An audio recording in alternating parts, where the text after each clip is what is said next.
नमस्कार, आप देख रहे हैं सुदर्शन न्यूज। मैं हूं आपके साथ ज्योति यादव। चलिए बुलेटिन की शुरुआत करेंगे उत्तराखंड की खबरों के साथ। मुख्यमंत्री पुष्कर सिंह धामी ने बसाना गांव कलानौर में बीजेपी प्रत्याशी रेणु डाबला के पक्ष में आयोजित जनसभा में प्रतिभाग किया। इस मौके पर मुख्यमंत्री ने बीजेपी प्रत्याशी रेणु डाबला जी से निरंतर इस क्षेत्र की सेवा करती आई हैं। उन्होंने ये जानकारी दी है 2014 से जो 2024 तक हरियाणा की जो तस्वीर है वो बदली है। प्रधानमंत्री जी के नेतृत्व में पिछले 10 वर्षों में गरीब किसान मजदूर वर्ग को आगे बढ़ाने का काम हुआ है। हरियाणा में सड़क, रेल, हवाई अड्डे, अस्पताल, विद्यालयों और मेडिकल कॉलेज के क्षेत्रों में तेजी से विकास का जो कार्य है यानी काम है वो हुए हैं।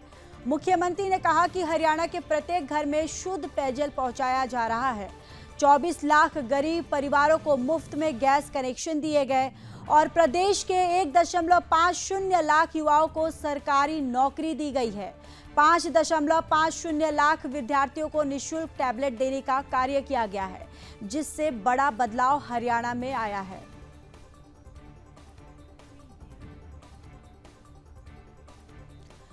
तो देखिए, हरियाणा में विधानसभा चुनाव होने वाले हैं, जिसको लेकर बीजेपी ने अपने स्टार प्रचारकों को मैदान में उतार दिया है और स्टार प्रचारकों की सूची में मुख्यमंत्री पुष्कर सिंह धामी जो हैं वो भी शामिल है। वो हरियाणा पहुंचे, उन्होंने जनसभा को संबोधित किया, बीजेपी की जो उपलब्धियां है उसको उन्होंने गिनवाया है। साथ ही साथ उन्होंने बीजेपी फिर से दोबारा इतिहास रचने वाली है, उन्होंने ये भी कहा है संबोधित करते हुए। और साथ ही साथ आपको बताते चले कि जनसभा में मुख्यमंत्री पुष्कर सिंह धामी जो है वो शामिल हुए और सरकार बनाकर फिर से भ्रष्टाचार कांग्रेस करेगी। तो देखिए, यहाँ पर मुख्यमंत्री पुष्कर सिंह धामी जो है लोगों को संबोधित करते हुए यहाँ पर कांग्रेस को भी आड़े हाथों लिया है, कांग्रेस पे तंज कसा है और कहा है कि यहाँ अगर कांग्रेस की सरकार आती है, कांग्रेस अपनी सरकार बनाती है तो वो फिर से भ्रष्टाचार करेंगे।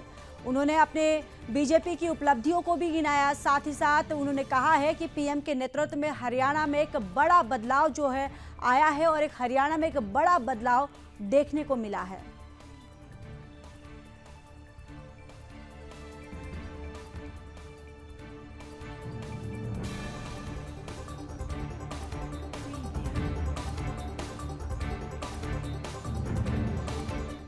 प्रधानमंत्री नरेंद्र मोदी की स्वच्छता के लिए 1 घंटे के श्रमदान की अपील के जवाब में 1 अक्टूबर को देशव्यापी स्वच्छता अभियान चलाया गया, जिसमें विकासनगर के गांव दुलघोट में ग्राम प्रधान के साथ ग्रामवासियों और झाझुरा वन रेंज के अधिकारियों ने इस अभियान में सहयोग दिया है। आपको ये जानकारी देते चले कि मन की बात कार्यक्रम में प्रधानमंत्री मोदी ने 1 अक्टूबर को सभी नागरिकों के सामूहिक रूप से स्वच्छता के लिए 1 घंटे का श्रमदान करने की अपील की थी और कहा था कि ये पर्व जो है वो संध्या पर महात्मा गांधी स्वच्छ श्रद्धांजलि होगी। तो देखिए, खबर विकासनगर से है, जहां पर राष्ट्रव्यापी स्वच्छता अभियान जो है वो चलाया गया। वन रेंज के अधिकारियों ने इस अभियान में सहयोग दिया है और पीएम की नागरिकों से स्वच्छता अभियान की उन्होंने अपील भी की है।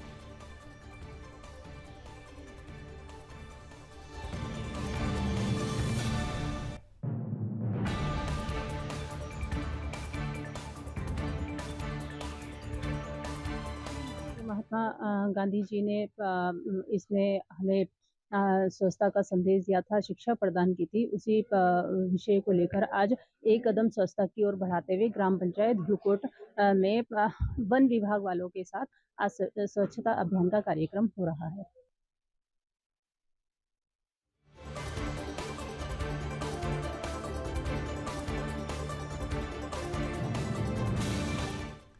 तो चलिए खबरों में आगे बढ़ते हैं। हरिद्वार के जिलाधिकारी कमेंद्र सिंह ने हर मिलाप जिला अस्पताल पहुंचकर औचक निरीक्षण किया। निरीक्षण के दौरान DM and general ward, OT, dengue समेत अस्पताल के सभी विभागों की व्यवस्थाओं के बारे में जानकारी ली।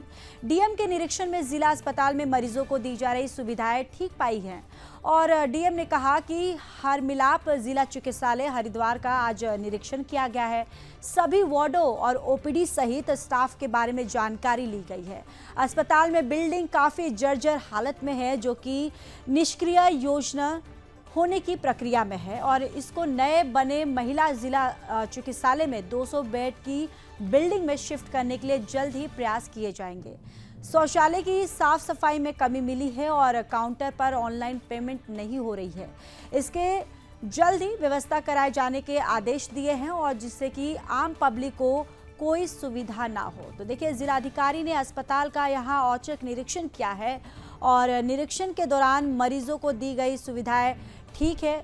दरअसल निरीक्षण के दौरान उन्होंने पाया है कि जो मरीजों को दवाइयाँ दी जा रही है वो ठीक है और विभागों की व्यवस्थाओं के बारे में भी उन्होंने जानकारी ली है और साथ ही साथ यहाँ पर अस्पताल की साफ सफाई को लेकर भी निर्देश दिए हैं। जो दीवारें हैं वो भी उनको जर्जर यहाँ पर मिली है, जिसको तुरंत दुरुस्त करने के यहाँ पर उनके द्वारा निर्देश दिए गए हैं।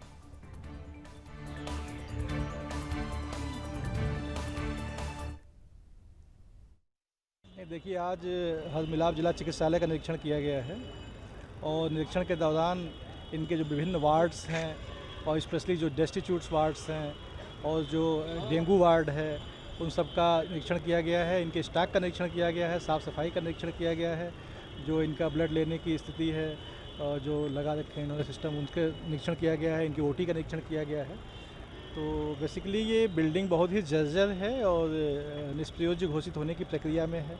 तो सबसे महत्वपूर्ण ये है कि इसको जो है जो नया 200 बेड का बना हुआ है इसमें शिफ्ट करने के लिए जल्दी प्रयास किया जाएगा कि इसमें शिफ्ट किया जाए, क्योंकि वो जर्जर बिल्डिंग है, कभी भी कोई बात हो सकती है और उसका निरीक्षण भी हो चुका है, निष्प्रयोज्य घोषित होने की प्रक्रिया भी उसकी है। तो जल्दी ही हम लोग इसको इसमें शिफ्ट करेंगे। और इसके अलावा 2-3 चीज़ें जो हमने देखी हैं, एक तो मतलब इसका टॉयलेट की साफ़ सफाई जैसी होनी चाहिए वैसी नहीं पाई गई है और दूसरा जो ये पेमेंट ले रहे हैं वो ऑनलाइन नहीं ले रहे हैं, केवल ऑफलाइन ले रहे हैं। तो आजकल तो ऑनलाइन पेमेंट होना ही चाहिए, हर जगह व्यवस्था होनी चाहिए। तो मैंने कहा कि उसकी भी व्यवस्था वहाँ पर कराएं ताकि आम पब्लिक को असुविधा ना हो।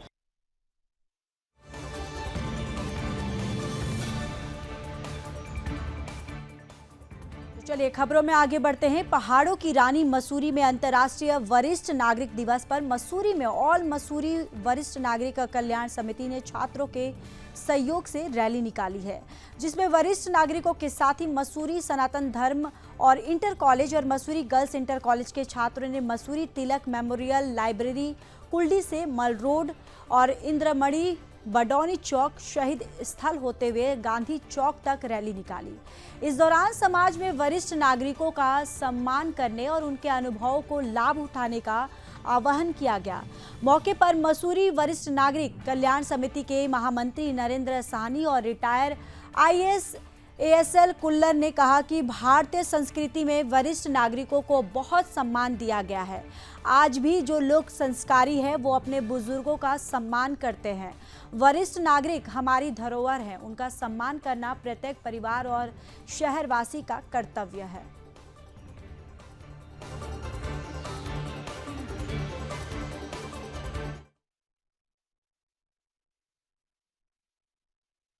आज अंतर्राष्ट्रीय वरिष्ठ नागरिक दिवस है, जो हमारी यूनाइटेड नेशन मनाती है और हम सब हमारी संस्था 2010 से इसे मना रही है।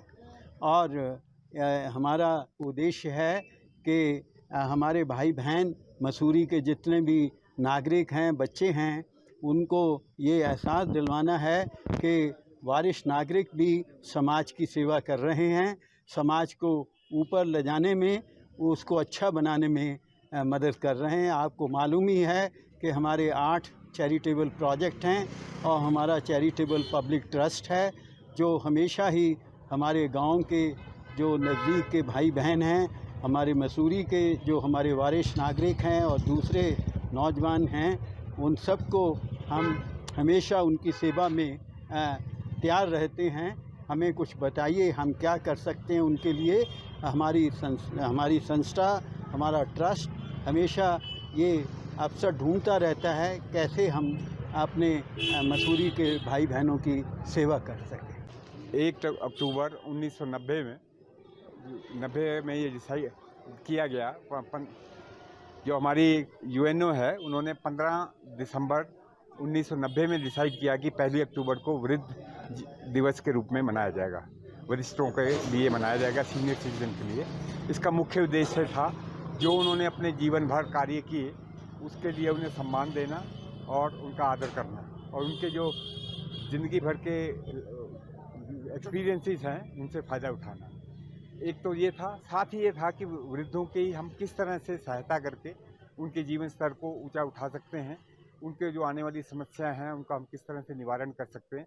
तो पूरे विश्व में आज के दिन विभिन्न गोष्ठियों द्वारा, विभिन्न समारोहों द्वारा ये वार्ताएं की जाती हैं कि हम बुजुर्गों के लिए क्या कर सकते हैं और उनको किस तरह से हम अच्छा जीवन यापन की सुविधाएं दे सकते हैं।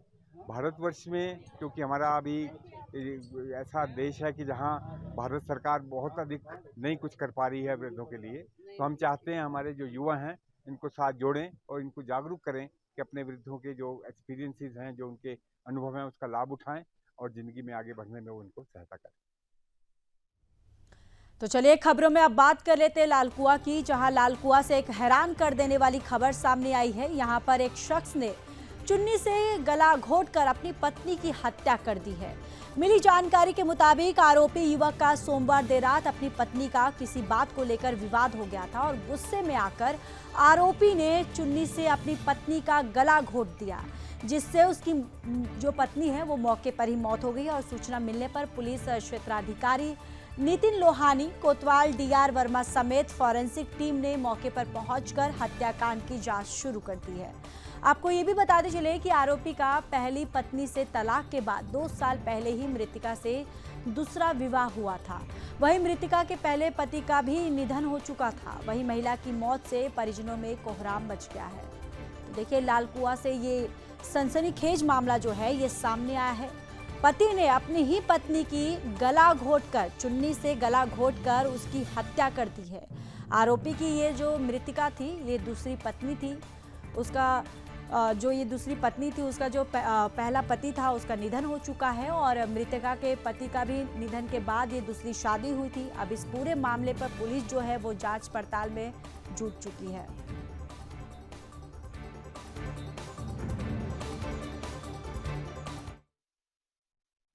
के हस्बैंड वाइफ हैं, इनमें आपस में कुछ झगड़ा हुआ था ऐसा बताया गया। बाकी जांच का विषय है कि चल रही है उसमें जांच और फॉरेंसिक टीम जो है वो मौके पे है, वो मुआयना कर रहे हैं उस चीज़ का, सैंपल कलेक्शन हो रहा है और बाकी जल्दी बाकी डिटेल्स हमें मिल जाएंगी। ठीक है सर।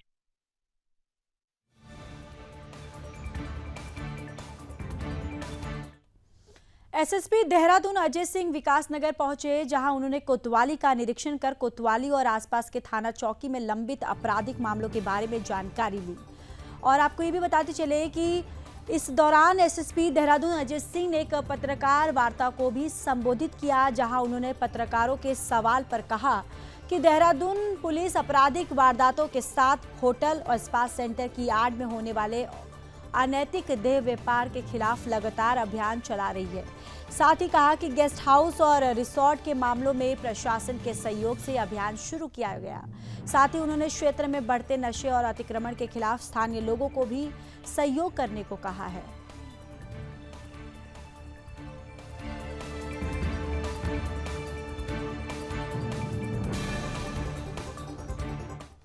आम जनता की समस्याओं को निस्तारण के लिए मुख्यमंत्री पुष्कर सिंह धामी के निर्देश पर डीएम देहरादून हर सोमवार को जनता दरबार लगाकर कार्रवाई करते हैं। हर सोमवार को जिलाधिकारी कार्यालय में जनता दरबार आयोजित किया जाता है, जहां जनता दरबार में लोगों की मौजूदगी में सभी समस्याओं के तुरंत निस्तारण किया जाता है।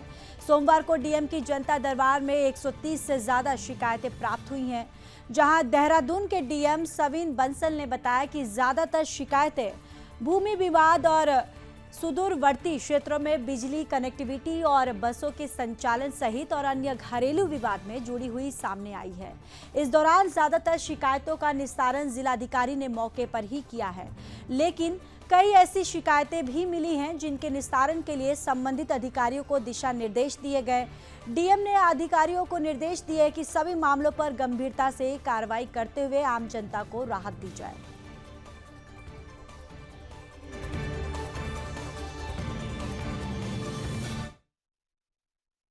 लगभग 130 शिकायतें प्राप्त हुई थी, जिसमें से कोशिश की गई कि मौके पर अधिक से अधिक निस्तारण हो सके। इसीलिए सारे विभागीय अधिकारी यहाँ पे एकत्रित भी किए जाते हैं और जहाँ पे मौका मुआयना इमीडिएटली हो सकता है वहाँ पे तत्काल उनको रवानगी भी कर दी जाती है। और जहाँ पर कुछ फैक्ट्स एंड रिकॉर्ड्स चेक करने की आवश्यकता होती है तो वहाँ पे रिपोर्ट्स कॉल कर ली जाती हैं। नेचर ऑफ कंप्लेंट्स आज सुदूरवर्ती क्षेत्रों में कनेक्टिविटी, बसेस संचालन से लेके और कुछ आदर्श विद्यालय जो हमारा पॉलिसी है सरकार की कि जहाँ पे कम बच्चे हैं उनको सेंट्रलाइज किया जाए स्कूल को, ताकि वहाँ पे हम इकोनॉमीज ऑफ स्केल लाते हुए संसाधन अच्छे से उपयोग कर सकें। एंटी इंक्रोचमेंट ड्राइव्स की कुछ क्षेत्रों से डिमांड है और लैंड डिस्प्यूट्स, तो इस तरह की कंप्लेंट्स ज़्यादा देखने को मिली हैं। और यही प्रयास है कि ये जो हमारा कनेक्ट है विद पब्लिक, चाहे आज का जनता दर्शन हो या हमारे फील्ड विजिट्स हों या बहुउद्देशीय कैंप्स हों सुदूरवर्ती क्षेत्रों में, ये जारी रहेगा।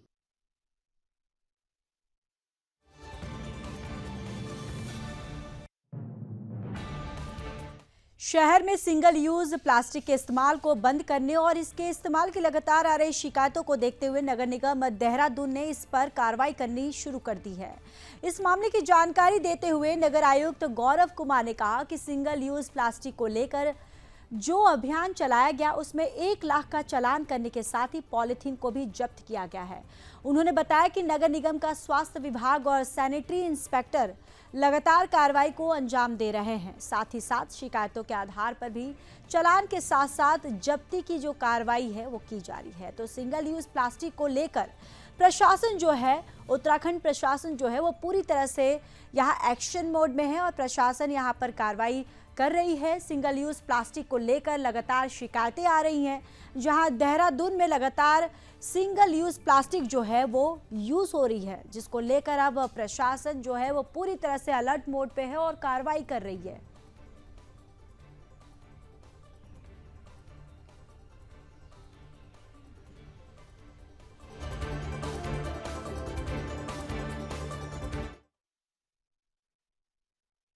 देखिए, इसमें यह अभियान लगातार सीपीसीबी के द्वारा जो गाइडलाइंस हैं उसके क्रम में चलाया जाता रहा है। इसमें कल भी 1 लाख रुपए के चालान किए गए हैं और पॉलीथीन जब्त की गई हैं।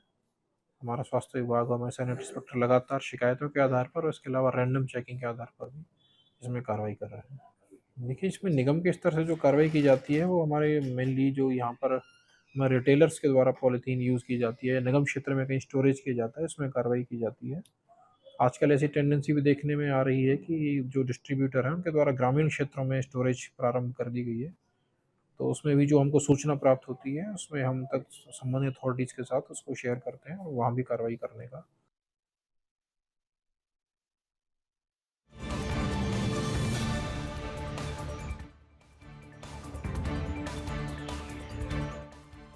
उत्तराखंड में मानसून सीजन के दौरान 3,300 से अधिक मार्ग अवरुद्ध हुए थे। कई जगहों पर आवागमन सुचारू होने के बाद भी लैंडस्लाइड के चलते आवागमन बाधित हुआ। प्रदेश में अभी भी 60 सड़कें ऐसी हैं जिनको दुरुस्त करने का काम जो है वो जारी है। प्रदेश के आपदा प्रबंधन सचिव विनोद कुमार सुमन ने बताया कि पिछले 2 दिनों से प्रदेश में बारिश न होने से काफ़ी राहत मिली है।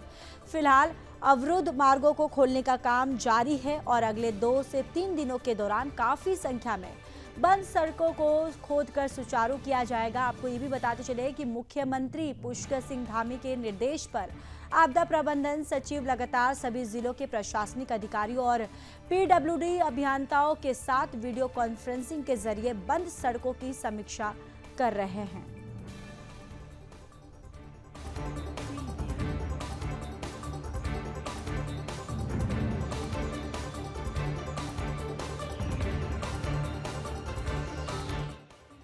वरिष्ठ पुलिस अधीक्षक अजय सिंह ने आज विकासनगर थाने का निरीक्षण करते हुए देश में लागू हुए नए कानून को लेकर दिशा निर्देश दिए। निरीक्षण के दौरान वरिष्ठ पुलिस अधीक्षक ने मालखाने मैस थाने में खड़े वाहन पंजीकरण रजिस्टर के साथ साथ अन्य रजिस्टरों का भी निरीक्षण किया है। इस दौरान वरिष्ठ पुलिस अधीक्षक ने पत्रकारों से वार्ता करते हुए कहा कि नए कानून को लेकर अब नए रजिस्टर मेंटेन किए जाएंगे। अलग से शिकायत लेकर आने वाले लोगों की शिकायत मिलने पर उनकी शीघ्र ही समाधान किया जाता है। एक सवाल के जवाब में उन्होंने कहा कि अपराध की रोकथाम के लिए और बाहर से आने वाले लोगों पर नजर रखी जा रही है और उनके सत्यापन की प्रक्रिया को और सरल कर दिया गया है। तो बाहर से यहाँ पर काम करने वाले लोगों को अब अपने ही संबंधित थाने से सत्यापन कराकर लाना होगा। उसे इसकी वेरिफिकेशन की प्रक्रिया सरल हो जाएगी। आपको ये भी बताते चले कि निरीक्षण से विकास नगर कोतवाली पुलिस ने वरिष्ठ पुलिस अधीक्षक को सलामी दी। निरीक्षण के दौरान पुलिस अधीक्षक भास्कर शाह, विकास नगर कोतवाली निरीक्षण राजेश शाह भी मौजूद रहे।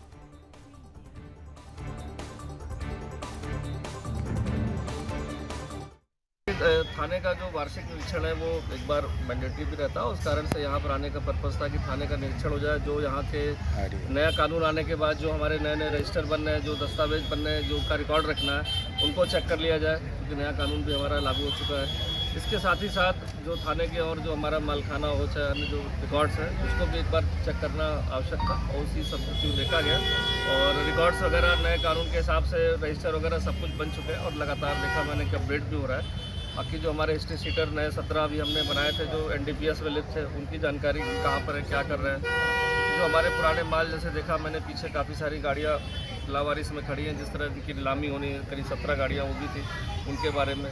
दूसरा का जो परीक्षण के लिए रहता है, उसके आने के बाद उसका डिस्पोजल करीब 60 के करीब पाए गए कि अभी रखे हुए हैं। कुछ चीज़ें ऐसी हैं जो डिस्पोजल के लिए है, कुछ चीज़ें हैं जो नए रिकॉर्ड्स डेवलप हो रहे थे, और बाकी जो यहाँ का जो अपराध से समीक्षा या जो रिकॉर्ड्स है, ज़्यादातर उसको देखना था साफ़ सफाई और खासकर अपने कर्मचारियों से थोड़ी बात करके, क्योंकि कोई समस्या, व्यक्तिगत समस्या या कोई ऐसी कोई समस्या हो तो उसको बता दें।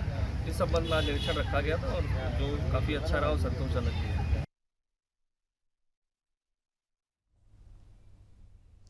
तो चलिए आगे बढ़ते हैं। जिलाधिकारी मयूर दीक्षित ने जिलाधिकारी कार्यालय में जनता दरबार लगाकर लोगों की समस्याओं को सुना है। जिलाधिकारी मयूर दीक्षित ने जिला कार्यालय में अपनी समस्याओं को लेकर पहुंचे फरियादियों की समस्याओं को सुना और उनके समाधान के लिए अधिकारियों को निर्देश दिए। जिलाधिकारी मयूर दीक्षित ने अधिकारियों को जरूरी निर्देश देते हुए कहा कि जो भी व्यक्ति अपनी समस्या को लेकर अधिकारियों के पास आते हैं, उनका तुरंत समाधान किया जाना चाहिए।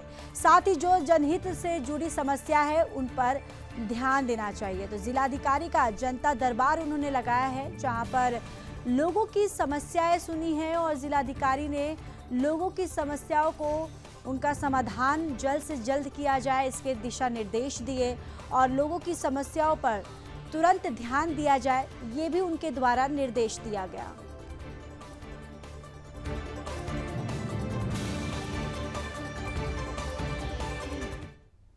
हल्द्वानी में कांग्रेस ने राज्य सरकार के खिलाफ जन आक्रोश रैली निकाली। जन आक्रोश रैली में हजारों की संख्या में कार्यकर्ताओं ने सड़क पर उतरकर प्रदर्शन किया। इस दौरान कांग्रेस प्रदेश अध्यक्ष करण माहरा, नेता प्रतिपक्ष यशपाल आर्या, हल्द्वानी विधायक सुमित हृदयेश और पूर्व विधानसभा अध्यक्ष गोविंद सिंह कुंजवाल भी मौजूद रहे। कांग्रेस कार्यकर्ताओं ने MB इंटर कॉलेज से DM कैंप कार्यालय तक जुलूस निकालकर सरकार के खिलाफ नारेबाजी की और इस दौरान भारी पुलिस बल भी मौजूद रहा। कांग्रेस ने राज्य सरकार और जिला प्रशासन पर विपक्षी विधायकों की अनदेखी का आरोप लगाया, जहां नेता प्रतिपक्ष यशपाल आर्या ने कहा कि प्रदेश में भ्रष्टाचार चरम सीमा पर है, कानून व्यवस्था पूरी तरीके से ध्वस्त हो गई है और सरकार का इस पर कोई ध्यान नहीं है। पुलिस ने DM कार्यालय से पहले भी बैरिकेडिंग लगाकर कांग्रेस कार्यकर्ताओं को रोका, जिस दौरान कांग्रेस कार्यकर्ताओं की पुलिस से तीखी नोकझोंक भी हुई, जिसके बाद नेता प्रतिपक्ष और कांग्रेस प्रदेश अध्यक्ष बैरिकेडिंग कूदकर जिलाधिकारी कार्यालय में ही धरने पर बैठ गए। इस दौरान कांग्रेस कार्यकर्ताओं ने जोरदार नारेबाजी और ADM के माध्यम से राज्यपाल को ज्ञापन भेजा है।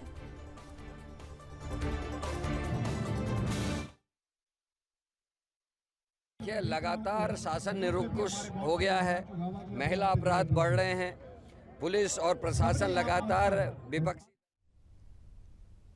उत्तराखंड के बुलेटिन में फिलहाल के लिए बस इतना ही। बाकी देश और दुनिया की तमाम बड़ी खबरों के लिए देखते रहिए सुदर्शन न्यूज। जय हिंद।